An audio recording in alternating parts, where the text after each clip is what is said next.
आज शिवसेना महिला आघाडीच्या वतीने आयुक्तांना अशा प्रकारे निवेदन देण्यात आलं की बघताय आपण 2 दिवसामध्ये धोकादायक अशी 2 वृक्ष मोठीच्या मोठी वृक्ष आपल्या शहरात पडली गेली, ताराबाई पार्क तसेच सीपीआर टाउन हॉल येथे.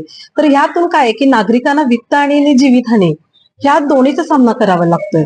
ह्याच्या पूर्वीच आपण महानगरपालिकेनं ह्याच्यावरती लक्ष घालून आपली मॅन पॉवर आणि आपली यंत्रणा वाढवणं गरजेचं आहे, की जेणेकरून हे वृक्ष न पडता जे काही धोकादायक वृक्ष असतील त्याचं पूर्वीच आपण नियोजन करावं, त्याचं कटिंग करावं, किंवा जे मोठे वृक्ष आहेत आणि ज्याच्या फांद्या मोठ्या झालेल्या आहेत आणि त्याचा आपल्या एमएससीबीच्या वायर सुद्धा त्यांना सुद्धा त्रास होतो.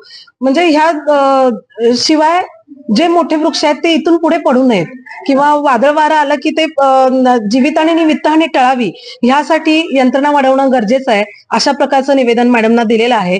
त्याचबरोबरीनं आरोग्य कर्मचाऱ्यांनी सर्वच विभागातील कर्मचारी मॅन पॉवर वाढवण्याची खऱ्या अर्थानं गरज आहे. कारण आरोग्याचं बघताय आपण की घाणीचं साम्राज्य ही शहरामध्ये वाढलेलं आहे. तो एक मुद्दा आज आम्ही मॅडमना बोललेलो आहोत. सकारात्मक असं त्यांनी उत्तर दिलेलं आहे आणि पुढची नियोजन ते करतील असं त्यांनी आश्वासन दिलेलं आहे.